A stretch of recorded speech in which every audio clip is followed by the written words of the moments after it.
করব। ভাঙড় দুরামপুর পঞ্চায়েত সমিতি খোলা হবে আগামী 24 সালে। ভাঙড় খোলা হবে, ভাঙড় দুরামপুর খোলা হবে, ভোগালী অঞ্চ খোলা হবে। ওদের আমরা দেখবো, আমরা তৃণমূল হবো। আমরা 2024 সালে লড়াই করব। ভাঙড়ের লড়াই প্রত্যেক প্রতিপত্তি হবে। তৃণমূলী রক্ত চটকে রেখে দেবো, তৃণমূলী রক্ত চটকে রেখে দেবো। কিভাবে ওরা লড়াই করবে দেখি আমরা লড়াই করবো। আগামী 2024 সাল যে লোকসভা ভোট আসতেছে, তার আগে আমরা ভাঙড় দুরামপুরে প্রত্যেক গ্রামে আমরা মানুষের তৈরি করব যে 2013 সালে 50 ভোট ভাঙড়ে আইএসএম পার্টি জমা দেওয়ার সময় বাধা করেছিল। মানুষের জমা দিতেই নিকো, মানুষ জমা দিয়েছে, লড়াই করে মার খেয়ে ছিঁড়ে মরে তারা জমা দিয়েছে। কতটা মানুষ মরেছে, তার মধ্যে ভোট হয়েছে। ভোট করে কাঁঠাল স্কুলে ভোট কিনেছে, সেখানে গোনার সময় লড়াই হয়েছে। আমাদের জেলা পরিষদ পার্টি রাকিবুল ইসলামের জেলা পরিষদ পার্টি আমাদের ভোগালী দুরামপুর 1 নম্বর চালতে অঞ্চলে জেলা পরিষদ পার্টি জাহানারা বিবি 4000 ভোটে জিতে রয়েছে। তার জেতা ভোট খুদিজা বিবি 4000 ভোটে হেরে রয়েছে। সে পঞ্চায়েত সমিতি যাচ্ছে, জেলা পরিষদে যাচ্ছে, সে হেরে রয়েছে। আমাদের জেতা পার্টি হার করে গেছে। আমাদের জেতা আছে, জেতা এখন কোর্টে কেস চলতেছে। কোর্টে আমাদের কেস চলতেছে, 82 জনা পার্টি বাতিল হয়ে রয়েছে, কোর্টে কেস চলতেছে। মমতা ব্যানার্জি তৃণমূল কংগ্রেস সরকার কোটি কোটি টাকা কোর্টে ঘুষ খেপ গেছে, কোর্টের ভেতরে টাকা খেপকে, তাই আমাদের অর্ডার চাপকে রেখেছে। ভাঙড়ের মানুষের চেপে রেখেছে। ভাঙড়ে কোনো কাজ করতে দেয় না, আইএসএম এ কোনো কাজ করতে দেয় না। আইএসএম ভাঙড়ে 7টা পঞ্চায়েত রয়েছে, সে অঞ্চলে একটা অঞ্চলে আইএসএম এ বেতন দেয়নি কো, সব অঞ্চলে জোর করে ধরে গেছে। 2024 সালে আমরা লোকসভা ভোটে সিপিএম এর সাথে হাত মেলাবো, কংগ্রেসের সাথে হাত মেলাবো। বিজেপির লোকের আমরা চিনি নে, তৃণমূল হবো। আমরা 2024 সালে লড়াই করবো। ভাঙড়ের লড়াই প্রত্যেক প্রতিপত্তি হবে। তৃণমূলী রক্ত চটকে রেখে দেবো। কিভাবে ওরা লড়াই করবে দেখি আমরা লড়াই করবো। ওদের কথা আমরা মানবো না। আমরা লড়াই করে 2024 সালে আমরা যাদবপুরে লোকসভা ভোটে যাবো। জিতে আমরা ভাঙড় দুরামপুর পঞ্চায়েত সমিতি আমরা তখন রেখে দেবো। ওদের তখন আমরা ঘুরিয়ে আনবো, ওদের আমরা দেখবো, ওদের আমরা সেই থেকে ছাড়বো। ভাঙড় দুরামপুর পঞ্চায়েত সমিতি খোলা হবে আগামী 24 সালে। ভাঙড় খোলা হবে, ভাঙড় দুরামপুর খোলা হবে, ভোগালী অঞ্চল খোলা হবে। ওদের আমরা দেখবো, আমরা ওদের সেই থেকে। সাথে এটা বলে রাখি, এখানে অনেকে এসেছেন, বিধায়কের সিগনেচার হ্যান অনেক কিছু প্রয়োজন আছে, কারো রেকমেন্ডেশনের প্রয়োজন আছে, রেসিডেন্সিয়াল সার্টিফিকেট সহ কাস্ট সার্টিফিকেটের অনেক ক্ষেত্রে প্রয়োজন হয়ে পড়ে। তাদের অনুরোধ করছি, আসুন, আমার মঞ্চের সাইডে আমার লোক আছে, তাকে বলবেন, আমরা ব্যবস্থা করে দেবো। তার সেই পরিষেবাটাও এখান থেকে প্রদান হচ্ছে। এমনিতে আমার অফিস থেকে হয়, আজকে আমি এখান থেকে দিচ্ছি, কোনো সমস্যা নেই আপনাদের। যারা এসেছেন রক্ত দিতে, তাদের কাছে অনুরোধ করব, ওখানে যারা মেডিকেলের টিম আছে তাদের গাইডলাইন মতো আপনারা রক্ত দেবেন।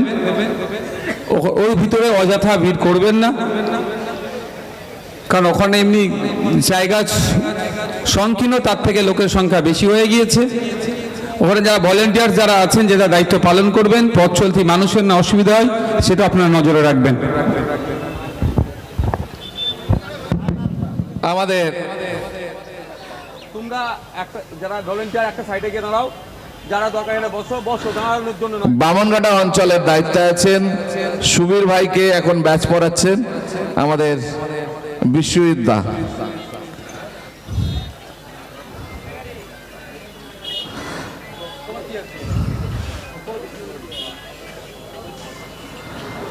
যাদের অক্লান্ত পরিশ্রমে আজকে এই মহতী উৎসব সফল হতে চলেছে, আমরা তাদেরকে ব্যাচ পরিয়ে তাদেরকে সম্মান দিলাম।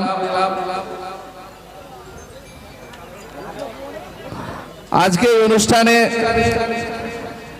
যারা রক্ত দিয়ে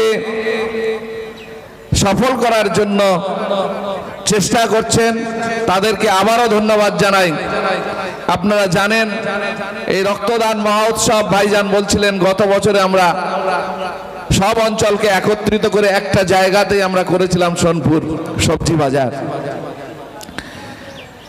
আমরা দেখেছি অনেক মানুষ ফিরে গেছিল, যারা অনেক উৎসাহ নিয়ে এসেছিল রক্ত দেওয়ার জন্য, কিন্তু তারা সেই উৎসাহ ভরা মন নিয়ে এসেও তারা রক্ত দিতে পারেনি। কারণ আমরা যে অ্যাকোমোডেশন বানিয়েছিলাম, অত মানুষ একসঙ্গে রক্ত দেওয়ার ক্ষেত্রে অনেকটা শেষ করতে আমরা পারিনি, অনেকে মন খারাপ করে বাড়ি চলে গেছিলেন।